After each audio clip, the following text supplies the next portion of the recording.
Hello दोस्तों, स्वागत है आपका अपना चैनल उपेंद्र मैथ में।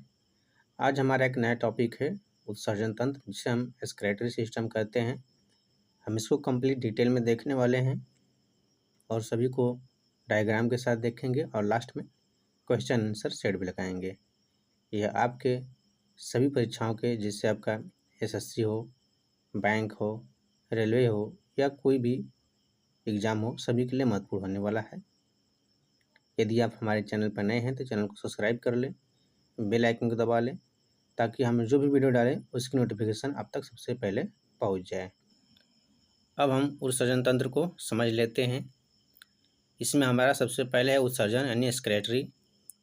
जंतुओं के शरीर में उपचापचय के परिणाम स्वरूप, यानी कि हमारे शरीर के अंदर जो भी रासायनिक प्रक्रियाएँ होती है उसके परिणाम स्वरूप कार्बन डाइऑक्साइड, जल, अमोनिया, यूरिया, यूरिक अम्ल आदि कई ऐसे अपशिष्ट पदार्थों को यानी कि वेस्ट मटेरियल का निर्माण होता रहता है, जो शरीर के लिए काफ़ी हानिकारक है। अतः उपयुक्त स्वास्थ्य को बनाए रखने के लिए इसका शरीर से बाहर निकलना आवश्यक है। इसी क्रिया को उत्सर्जन यानी एक्सक्रीशन कहा जाता है। अब हम उत्सर्जन तंत्र को समझ लेते हैं। वे उत्सर्जी अंग जो उत्सर्जन की क्रिया में भाग लेते हैं उन्हें सम्मिलित रूप से उत्सर्जन तंत्र कहा जाता है।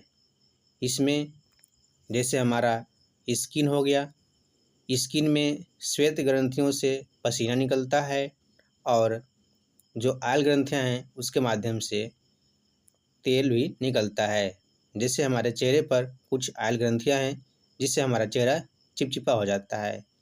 और हमारी किडनी हो गई, यह भी एक उत्सर्जन अंग है। उसके बाद हमारा लंग हो गया, इसके माध्यम से गैसें निकलती हैं। अब हम उत्सर्जी पदार्थ यानी कि एक्सक्रीटरी मटेरियल को देख लेते हैं कि कौन कौन से उत्सर्जी पदार्थ हैं। इसमें हमारा पहला है कार्बन डाइऑक्साइड, जिसे गैस के रूप में देखा जाता है। उसके बाद है पसीना, जिसे हम स्वेट कहते हैं। और उसके बाद नाइट्रोजन वेस्ट है। नाइट्रोजन वेस्ट के रूप में यूरिया, यूरिक एसिड, अमोनिया और मूत्र, ये सब नाइट्रोजन वेस्ट के रूप में पाए जाते हैं। अब हम उत्सर्जी अंग यानी कि एक्सक्रीटरी ऑर्गन को समझ लेते हैं। इसमें पहला है किडनी, जिसे हम वृक्क कहते हैं। इसके माध्यम से यूरिन निकलता है, जिसे हम मूत्र कहते हैं। अगला उत्सर्जी अंग है लंग, जिसे हम फेफड़ा कहते हैं। इसके माध्यम से कार्बन डाइऑक्साइड निकलता है। अगला उत्सर्जी अंग है लीवर, जिसे हम यकृत कहते हैं। इसके माध्यम से अमोनिया को यूरिया में बदला जाता है। अगला उत्सर्जी अंग है स्किन, इसके माध्यम से श्वेत यानी कि पसीना निकलता है। आशा करता हूँ कि आपको उत्सर्जी अंग समझ में आ गए होंगे। जैसे आपका वृक्क है जो यूरिन का उत्सर्जन करता है, फेफड़ा है जिसे हम लंग कहते हैं, वह कार्बन डाइऑक्साइड का उत्सर्जन करता है, यकृत आपका यूरिया का उत्सर्जन करता है और स्किन आपके श्वेत का निष्कर्षण करता है, जिसे हम पसीना कहते हैं। तो आशा करता हूँ कि ये सभी आपको समझ में आए होंगे। अब चलते हैं आगे, समझते हैं। नाइट्रोजन युक्त उत्सर्जी पदार्थ के आधार पर जीव 4 प्रकार के होते हैं। इसमें पहला है अमोनोटेलिक, दूसरा है यूरियोटेलिक, तीसरा है यूरिकोटेलिक और चौथा है गुआनोटेलिक।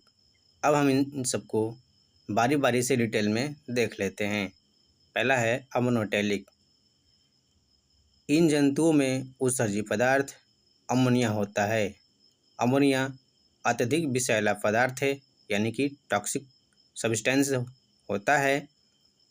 अत्यधिक विषैला पदार्थ होने के कारण इसके उत्सर्जन के लिए अत्यधिक जल की आवश्यकता होती है। जैसे आपका जलीय जंतु हो गए, मछली, अमीबा, ये सब अमोनिया का उत्सर्जन करते हैं। अगला है यूरियोटेलिक। इन जंतुओं में उत्सर्जी पदार्थ यूरिया होता है। यूरिया अपेक्षाकृत कम विषाक्त पदार्थ होता है, अतः उत्सर्जन के लिए कम जल की आवश्यकता होती है, जैसे स्तनधारी यानी मैमल्स कहते हैं, इसमें मनुष्य भी आते हैं। अगला है यूरिकोटेलिक। इसमें नाइट्रोजन का उत्सर्जन यूरिक अम्ल के रूप में होता है। यूरिक अम्ल उत्सर्जी करने वाले जंतुओं को यूरिकोटेलिक कहते हैं। इसमें पक्षी, सरीसृप आते हैं। और अगला है आपका गुआनोटेलिक, जो गुआनिन का उत्सर्जन करती है। उदाहरण के रूप में मकड़ी, बिच्छू। गुआनोटेलिक आपके एग्जाम में पूछा गया था, इसलिए हम आपको करा रहे हैं। इन सभी पॉइंट को याद रखिएगा, क्योंकि इन सभी से एग्जाम में प्रश्न पूछे जाते हैं। आशा करता हूं कि यह सभी आपको समझ में आ गए होंगे। अब हम त्वचा को समझ लेते हैं। त्वचा यानी स्किन, यह शरीर से अतिरिक्त लवण और पानी की मात्रा को उत्सर्जित करती है। त्वचा में उपस्थित श्वेत ग्रंथियों तथा तैलीय ग्रंथियों के द्वारा क्रमशः पसीना एवं तेल का स्रावण होता है। आपने देखा होगा कि हमारे शरीर से श्वेत ग्रंथियों से पसीना निकलता है और तैलीय ग्रंथियों से तेल निकलता है। ये तैलीय ग्रंथियाँ हमारे चेहरे पर नाक के आसपास मौजूद होती हैं। आपने देखा होगा कि नाक के ऊपर यानी कि ऊपरी भाग पर तेल निकलता है, जिससे हमारा चेहरा चिपचिपा हो जाता है। श्वेत ग्रंथियाँ से क्या निकलता है? पसीना निकलता है। और तैलीय ग्रंथियों से क्या निकलता है? तेल निकलता है। आशा करता हूँ कि स्किन उत्सर्जी अंग आपको समझ में आ गए होंगे कि यह किस प्रकार से कार्य करता है और कौन कौन से हमारे उत्सर्जी पदार्थ को बाहर निकालता है। अब हम फेफड़े यानी कि लंग्स को समझ लेते हैं। फेफड़े कार्बन डाइऑक्साइड एवं जलवाष्प का उत्सर्जन करते हैं। जलवाष्प के रूप में फेफड़े लहसुन, प्याज एवं कुछ मसालों में पाए जाने वाले वाष्पशील घटक को शरीर से बाहर निकालते हैं। अब हम लीवर को देख लेते हैं। लीवर यानी कि यकृत, यह शरीर के विषैले पदार्थ जैसे अमोनिया को यूरिया में बदल देता है। यह रक्त परिसंचरण के दौरान बनने वाले अपशिष्ट बिलिरुबिन का भी उत्सर्जन करता है। तो आशा करता हूँ कि आपको फेफड़ा और यकृत दोनों समझ में आए होंगे कि ये दोनों कौन कौन से उत्सर्जी पदार्थ का निष्कर्षण करते हैं। जैसे आपका फेफड़ा है वह कार्बन डाइऑक्साइड और जलवाष्प का उत्सर्जन करता है, और यकृत है जो कि अमोनिया को यूरिया में बदलता है। अब हम वृक्क यानी कि किडनी को समझ लेते हैं। यह मानव का मुख्य उत्सर्जी अंग है, जो नाइट्रोजन युक्त विषैले पदार्थों को उत्सर्जित करता है। गुर्दे का उद्देश्य मुख्य रूप से रक्त को फिल्टर करना है। मनुष्यों में उदर गुहा में पीछे की ओर कशेरुकदंड के दोनों ओर एक एक वृक्क स्थित होता है। वृक्क के चारों तरफ पेरिटोनियम की झिल्ली पाई जाती है, जो हमारे वृक्क को सुरक्षा प्रदान करती है। प्रत्येक किडनी का वजन लगभग 140 से 180 ग्राम होता है। इसका आकार सेम के बीए जैसा दिखता है। आशा करता हूँ कि आपको वृक्क यानी जो मनुष्य का मुख्य उत्सर्जी अंग है समझ में आया होगा। अब हम वृक्क को डिटेल में समझ लेते हैं। किडनी को दो भागों में विभाजित किया जाता है। पहला है कॉर्टेक्स, यह वृक्क का बाहरी भाग होता है। दूसरा है मेडुला, यह वृक्क का आंतरिक भाग होता है। आप फिगर के माध्यम से समझ रहे होंगे। जो आपका कॉर्टेक्स है वह फिगर में ऑरेंज कलर का दिख रहा होगा, जो कि बाहर की तरफ है, और जो मेडुला है वह अंदर की तरफ जो पिरामिड की तरफ रेड रेड दिख रहा है वह आपका मेडुला है। वृक्क की कार्यात्मक एवं संरचनात्मक इकाई को नेफ्रॉन कहा जाता है। याद रखिएगा, इस पॉइंट से आपके एग्जाम में प्रश्न पूछे जाते हैं कि वृक्क की कार्यात्मक इकाई कौन सी है, तो कौन है? नेफ्रॉन होती है।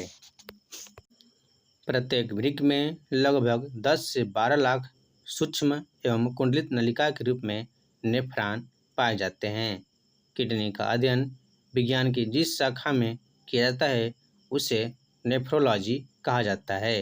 याद रखिएगा, एग्जाम में इस पॉइंट से भी प्रश्न पूछा जाता है कि किडनी के अध्ययन को क्या कहते हैं, तो हम उसे नेफ्रोलॉजी कहते हैं। अब हम नेफ्रॉन की संरचना को समझते हैं। इसमें हमारा पहला भाग है अभिवाही धमनिका, जिसे हम अफरेंट आर्टरियोल कहते हैं। उसके बाद है हमारा अपवाही धमनिका, जिसे अफरेंट आर्टरियोल कहते हैं। उसके बाद है बोमन संपूर्ण, जिसे हम बोमन कैप्सूल कहते हैं। उसके बाद हमारा आता है केशिका गुच्छ, जिसे ग्लोमेरुलस कहते हैं। उसके बाद जो भाग है वह है आपका पीसीटी, यानी यह आपका समीपस्थ कुंडलित नलिका है, जिसे हम प्रॉक्सिमल कॉन्वोल्यूटेड ट्यूबुल कहते हैं। अगला भाग है हेनले का लूप, जो आपका यू शेप का दिख रहा होगा। उसके बाद है डीसीटी, यानी कि दूरस्थ कुंडलित नलिका। उसके बाद आपका है कलेक्टिंग डक्ट, जिसे हम संग्रह नलिका कहते हैं। इन सभी भागों को हम आगे डिटेल में पढ़ेंगे। तो आइए समझते हैं नेफ्रॉन की संरचना को, किस प्रकार से यह कार्य करता है। अब हम केशिका गुच्छ यानी कि ग्लोमेरुलस को समझ लेते हैं। नेफ्रॉन के बोमन संपुट, जिसे हम बोमन कैप्सूल कहते हैं, इस भाग में अभिवाही यानी कि अफरेंट आर्टरियोल तथा अपवाही धमनिका, जिसे हम अफरेंट आर्टरियोल कहते हैं, मिलकर एक जालीनुमा संरचना बनाती है, जिसे हम केशिका गुच्छ यानी कि ग्लोमेरुलस कहा जाता है। नेफ्रॉन में सबसे पहले रक्त केशिका गुच्छ के द्वारा ही छाना जाता है। केशिका गुच्छ आपको फिगर में दिख रहा होगा। तो आशा करता हूँ कि केशिका गुच्छ आपको समझ में आ गया होगा। यदि इस पॉइंट से आपके एग्जाम में प्रश्न पूछे जाते हैं तो आप आसानी से इसे हल कर पाएंगे। अब हम बोमन संपुट यानी कि बोमन कैप्सूल को समझते हैं। बोमन संपुट नेफ्रॉन में प्यालेनुमा संरचना होती है, जो कि चपटी के कोशिकाओं के द्वारा बनी होती है, बोमन संपुट कहलाती है। केशिका गुच्छ में छना हुआ पदार्थ बोमन संपुट में इकट्ठा होता रहता है। तो आप इस पॉइंट को भी याद कर लिए होंगे। हमने अब तक यह जाना कि किस प्रकार से जो केशिका गुच्छ है वह पहले रक्त को छानता है, उसके बाद छना हुआ पदार्थ हमारे बोमन संपुट में आकर इकट्ठा होता रहता है।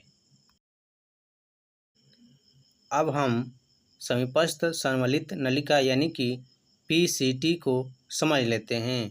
बोमन संपुट का आगे की ओर विस्तारित भाग, जो कि एक घुमावदार नलिका के रूप में होता है, समीपस्थ संवलित नलिका कहलाती है, जिसे हम प्रॉक्सिमल कॉन्वोल्यूटेड ट्यूबल कहते हैं।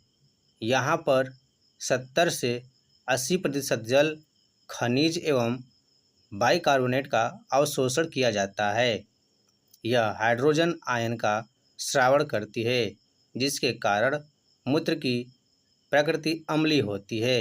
यह मूत्र के पीएच मान को नियंत्रित करती है। तो आशा करता हूँ कि आपको पीसीटी यानी कि समीपस्थ संवलित नलिका समझ में आ गया होगा।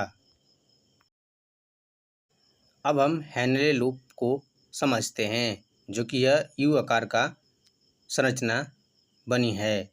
नेफ्रॉन में यू आकार की संरचना हेनले लूप कहलाती है। आप फिगर में देख रहे होंगे। हेनले का लूप लगभग 5% तक जल एवं सोडियम क्लोराइड का अवशोषण करता है। तो आशा करता हूँ कि हेनले लूप भी आपको समझ में आ गया होगा। इन सभी पॉइंट को याद रखिएगा, एग्जाम में सभी पॉइंट से प्रश्न पूछे जाते हैं।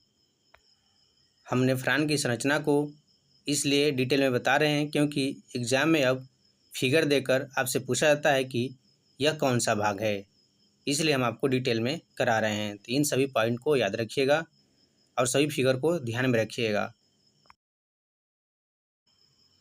अब हम दूरस्थ संवलित नलिका यानी कि DCT को समझ लेते हैं।